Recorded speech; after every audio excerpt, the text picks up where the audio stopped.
Hi students, my self Manish Kumar from Jaipur. तो सबसे पहले आप सबका वेलकम है अपने channel tricky chemistry by Manish sir में। ठीक है, तो जो क्लास 10 थी उसमें अपन ने जो लास्ट क्लास में अपने पढ़े थे कि जो रासायनिक अभिक्रिया होती है उसमें रासायनिक समीकरण को कैसे लिखते हैं या रासायनिक समीकरण जो है उसकी उपयोगिताएं या उसकी सीमाएं जो है वो थी। उसके बाद में आज जो अपन टॉपिक देखने वाले हैं वो क्लास 10 है ना, उसका जो सबसे इंपॉर्टेंट टॉपिक है जिसको अपन बोल सकते हैं रासायनिक अभिक्रिया। क्या बोल सकते हैं? रासायनिक अभिक्रिया।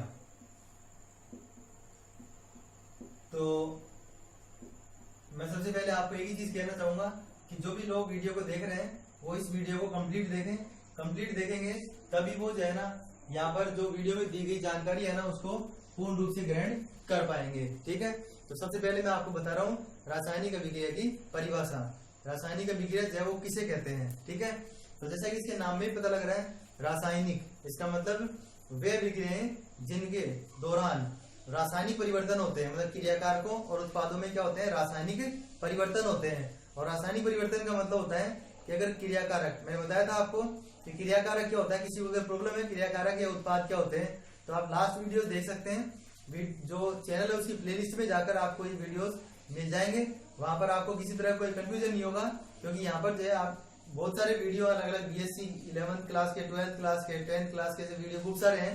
तो आपको कंफ्यूजन हो तो आप वीडियो की प्लेलिस्ट में जाकर आप आराम से हिंदी मीडियम के वीडियोस में जाकर आप आराम से वहाँ पे वीडियो देख सकते हैं। तो वहाँ पे आपको मिल जाएंगे ये।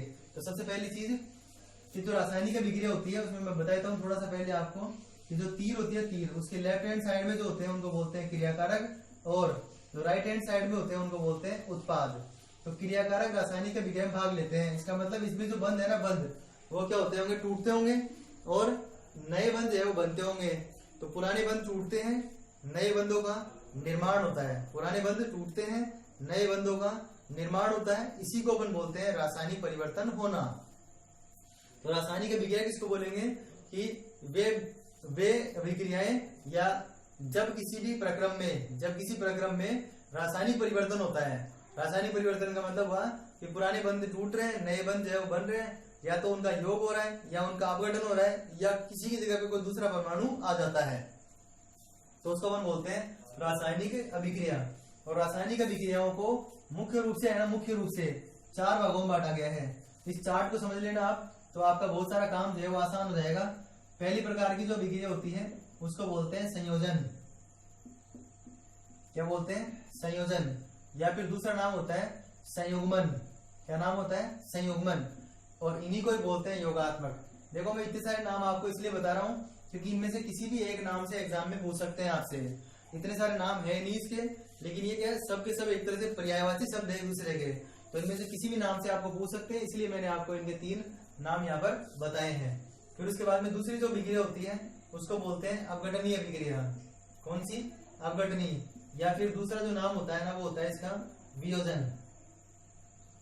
पहली जो अभिक्रिया होती है वो कौन सी होती है? संयोजन, संयुग्मन या योगात्मक अभिक्रिया।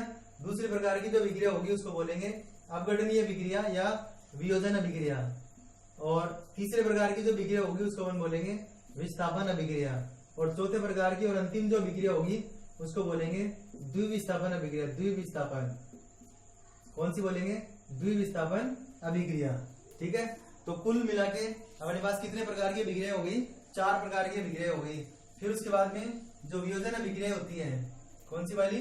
वियोजन अभिक्रियाएं या अपघटनीय अभिक्रियाएं, उनको भी 3 भागों में बांटा गया है। जैसे फर्स्ट जो होती है ना वो होती है ताप अपघटन। दूसरी जो होती है वो होती है विद्युत अपघटन। और तीसरी जो होती है ना वो होती है प्रकाश या प्रकाशीय अपघटन। ठीक है, कौन सी? ताप अपघटन, विद्युत अपघटन और प्रकाशीय अपघटन। ठीक है, इसी को है ना, इसी को ताप की जगह पे ऊष्मा शब्द दे सकते हैं। ये देखो सब समान, मतलब एक तरह से पर्यायवाची शब्द है, तो इनका ध्यान रखना आपकी ताप या ऊष्मा से शब्द दिया हुआ है। अगर ऐसे लिखा गया ऊष्मीय वियोजन तो इसका मतलब ये ताप अपघटन ही है। क्या है? ताप अपघटन ही है। अगर कहीं पे ऐसे लिखा गया विद्युतीय वियोजन तो विद्युतीय वियोजन और विद्युत अपघटन एक ही बात है। ठीक है, और प्रकाशीय अपघटन या प्रकाशीय वियोजन या प्रकाश अपघटन, तो ये शब्द जो है एक ही चीज है, इन ये शब्दों का ध्यान रखना आप एक बार बस, ठीक है। अब सबसे पहले अपन कैसे पहचानेंगे, मतलब जनरली एग्जाम में क्वेश्चन क्या आता है, क्वेश्चन आता है कि रिएक्शन दे देते हैं, 2-3 रिएक्शन लिख के दे देते हैं। उन 2-3 रिएक्शन में पहले तो ऐसा पूछा जाता है, या तो ऐसे पूछेंगे अभिक्रिया को पूर्ण करो, या कोई क्रिया कारक हटा देते हैं उसमें से, या उत्पाद हटा देते हैं, वो आपसे पूछ लेते हैं, ठीक है। या फिर दी गई अभिक्रिया में पूछेंगे कि दी गई अभिक्रिया कौन सी है, संयोजन है कि अपघटनी है कि विस्थापन है कि या द्विविस्थापन है। तो देखो मैं आपको एक सिंपल तरीका बता रहा हूं जिससे कि आप आसानी से पता लगा लेंगे। मैं ट्रिक बता रहा हूं इनकी ट्रिक, ठीक है। अगर आपको जो संयोजन अभिक्रिया का पता लगाना है ना, तो केवल आप ये देख लो कि उस अभिक्रिया में उत्पाद है ना, उत्पाद वो कितने होने चाहिए, 1 होना चाहिए, उत्पाद 1 होना चाहिए। जैसे एक सामान्य रिएक्शन लिख देता हूं मैं यहाँ पर, A+B किसमें चेंज हुआ, AB में, किसमें चेंज हुआ, AB में। तो देखो क्रिया कारक तो इसमें 2 है, लेकिन उत्पाद कितने हैं, 1 है। जैसे मान लो मैं ऐसे लिख देता Mg+O2, आंसर क्या आ जाएगा, MgO, ठीक है। जैसा कि मैंने आपको पहले बताया था कि सभी अभिक्रियाएं द्रव्यमान संरक्षण के नियम का पालन करती हैं, सभी अभिक्रियाएं द्रव्यमान संरक्षण के नियम का पालन करती हैं। इसलिए जितना द्रव्यमान क्रियाकारकों का होता है उतना ही द्रव्यमान किसका होता है, उत्पादों का भी होता है। तो देखो इसको बैलेंस करेंगे अगर, तो इसमें 2 ऑक्सीजन है यहाँ पर, तो 2 लगा देंगे, और मैग्नीशियम जो भी क्या हो गए, 2 हो गए। तो इस तरीके से इस अभिक्रिया में आपको देखो क्रियाकारक कितने दिखाई दे रहे हैं, क्रियाकारक इसमें 2 है, एक तो मैग्नीशियम है और एक ऑक्सीजन है, लेकिन उत्पाद केवल क्या है, MgO है, ठीक है। इसको एग्जाम में कैसे क्वेश्चन पूछेंगे, एग्जाम में पूछेंगे कि मैग्नीशियम के फीते को गर्म करने पर, मैग्नीशियम का रिबन होता है, रिबन, मैग्नीशियम के फीते को गर्म करने पर वो सफेद रंग का हो जाता है, मैग्नीशियम के फीते को गर्म करने पर वह सफेद रंग का हो जाता है। क्यों हो जाता है, तो आपके सामने देखो सीधा सीधा आंसर है कि मैग्नीशियम के फीते को गर्म करने पर उसके ऊपर मैग्नीशियम ऑक्साइड की परत चढ़ जाती है, इसकी magnesium oxide MgO, magnesium oxide की परत चढ़ जाती है, जिसका रंग कैसा होता है, सफेद, ठीक है। तो आपसे पूछ लेना मैग्नीशियम के फीते को गर्म करने पर उसका रंग सफेद क्यों हो जाता है, तो उसका कारण है कि वो ऑक्सीजन के साथ उसको गर्म कर रहे हैं ना, वायु के साथ गर्म कर रहे हैं, तो उसके ऊपर क्या हो जाता है, मैग्नीशियम ऑक्साइड की परत चढ़ जाती है, जिसका रंग सफेद होता है, इसलिए वो सफेद दिखाई देता है। तो मैंने आपको ट्रिक बता दी है, संयोजन अभिक्रिया में उत्पाद कितने होंगे, 1। इसी प्रकार इसका विपरीत जो होता है ना, वो होता है कि ये तीनों अभिक्रियाएं, या इसके लिए बोले अगर, तो इसमें क्रियाकारक 1 होगा, इसमें क्रियाकारक 1 होगा। तो इसकी ट्रिक जो है ना अपने पास ये हो गई है, ठीक है। उसके बाद में इन दोनों के लिए देखें, इन दोनों के लिए जैसे मैं इसको बताऊंगा आपको, तो इसको ऐसे लिख सकते हो आप, AB किसमें चेंज हो गया, A+B में, ऐसे भी लिख सकते हैं। जैसे मान लो ऐसे लिख के दे दिया CaCO3, इसको तोड़ा गया CaO+CO2 में, ठीक है। इनको विस्तार से ही बताऊंगा मैं आपको, अभी तो मैं एक बार जो अभिक्रियाओं के प्रकार हैं वो कौन कौन से हो सकते हैं ये चीज बता रहा हूं मैं अभी आपको। CaCO3 कितने हैं, 1, 3 नहीं है, 3 तो ऑक्सीजन है केवल इसके अंदर। जो भी संख्या दी होगी ना वो सूत्र से पहले दी होती है, जो भी संख्या दी होती है वो सूत्र से पहले दी होती है। जैसे इसकी जैसे इसमें देखें ना, तो MgO की संख्या 2 है, लेकिन O2 की संख्या 1 ही है, Mg की संख्या 2 है। संख्या हमेशा सूत्र के पहले लिखी होती है, तो इसकी संख्या कितनी है, 1। तो एक क्रियाकारक हो गया, डायरेक्ट आंसर आ गया अपने पास, कौन सी अभिक्रिया है, वियोजन अभिक्रिया या अपघटनीय अभिक्रिया है। या फिर इसके अलावा देख सकते हो कि इसमें उत्पाद 1 से अधिक आ गए। अगर उत्पाद 1 होता तो संयोजन अभिक्रिया होती, उत्पाद इसमें 1 से अधिक है और क्रियाकारक 1 है, इसको ध्यान रखो बस आप। तो केवल एक क्रियाकारक आ जाए तो अभिक्रिया कौन सी होगी, वियोजन या अपघटनीय अभिक्रिया होगी।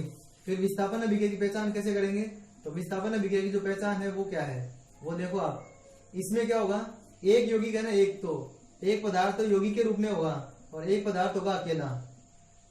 एक पदार्थ तो होगा यौगिक के रूप में, यौगिक के रूप में। जैसे ये CaCO3 ना यौगिक है, जैसे Mg है ना, Mg वो अकेला है, MgO यौगिक है। तो एक तो यौगिक के रूप में होगा और एक अकेला होगा, ठीक है। तो इसमें जो आंसर आएगा वो आ जाएगा BC+A। मतलब जिस तरीके से ये इसके अंदर है ना, उसी तरीके से जो उत्पाद होगा ना, उत्पाद उसमें भी एक तो यौगिक के रूप में होगा और एक अकेला होगा। अगर उत्पाद और क्रियाकारक दोनों में ही एक यौगिक के रूप में और एक अकेला हो तो अभिक्रिया कौन सी हो जाएगी, विस्थापन अभिक्रिया हो जाएगी, ठीक है। इसी प्रकार अगर द्विविस्थापन अभिक्रिया में देखें तो द्विविस्थापन अभिक्रिया में दोनों ही है, दोनों का मतलब है इसमें दो क्रियाकारक हैं, दोनों के दोनों किसके रूप में विद्यमान है? यौगिक के रूप में। अगर दोनों ही यौगिकों के रूप में विद्यमान है, दोनों यौगिक के रूप में है, तो इसकी जो ट्रिक हो गई ना वो यही हो गई कि दोनों यौगिक के रूप में है तो कौन सी अभिक्रिया हो जाएगी? द्विविस्थापन अभिक्रिया हो जाएगी।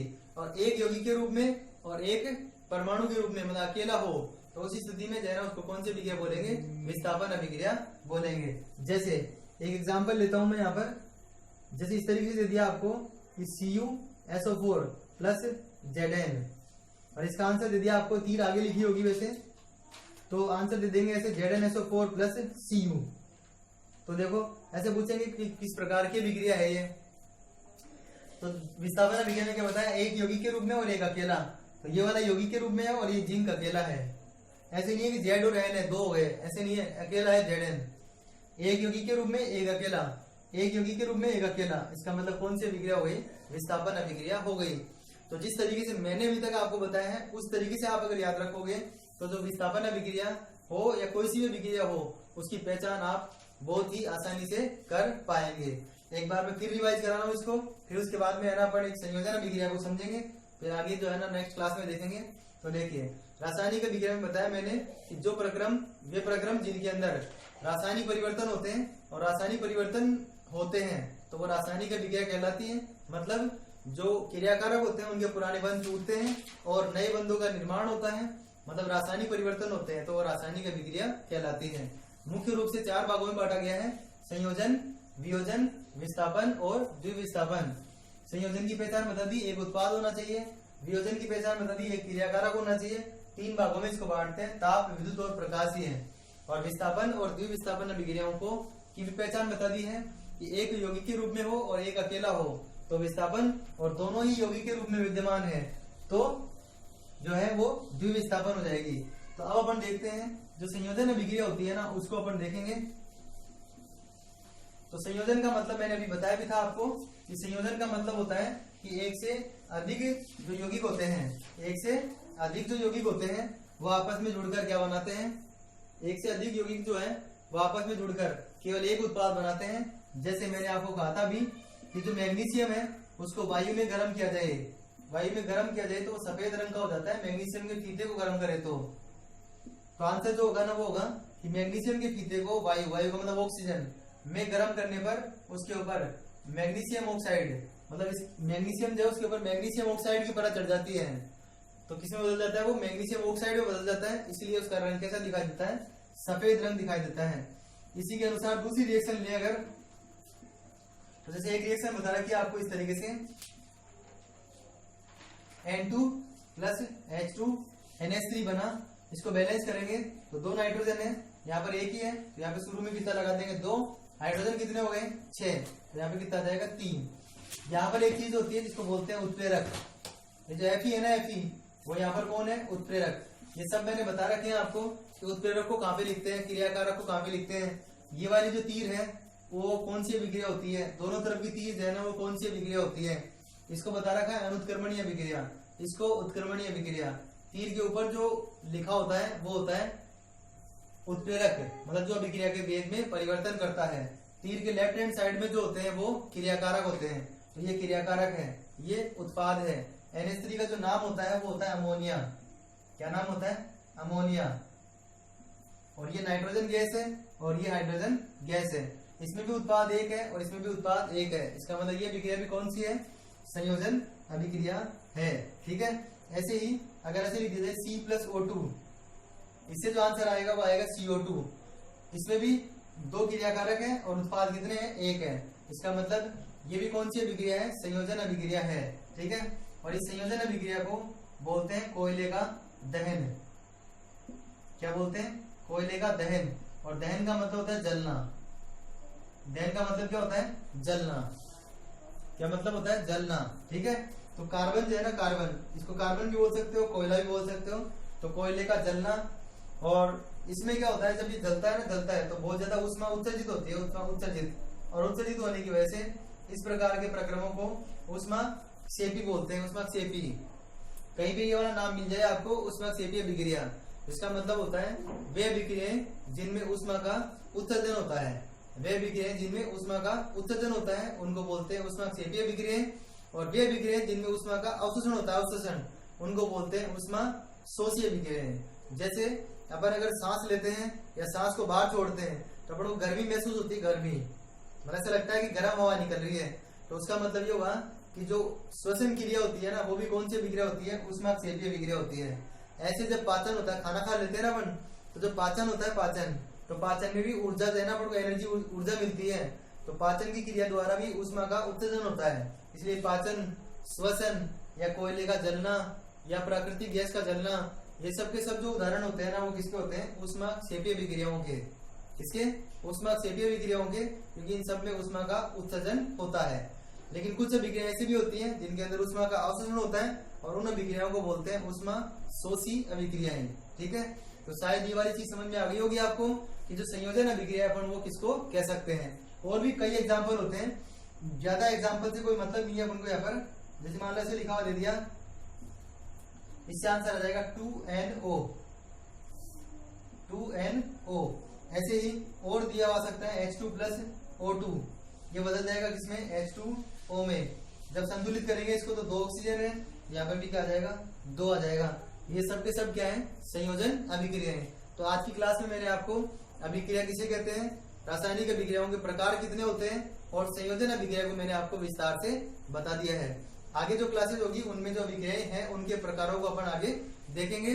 तो जो भी स्टूडेंट आज पहली बार क्लास देख रहे हैं तो वो चैनल को सब्सक्राइब कर दें और ज्यादा से ज्यादा स्टूडेंट तक इनको शेयर करें, जिससे कि वो भी इन क्लासेज का बेनिफिट उठा सके। ठीक है, तो थैंक्स फॉर वॉचिंग।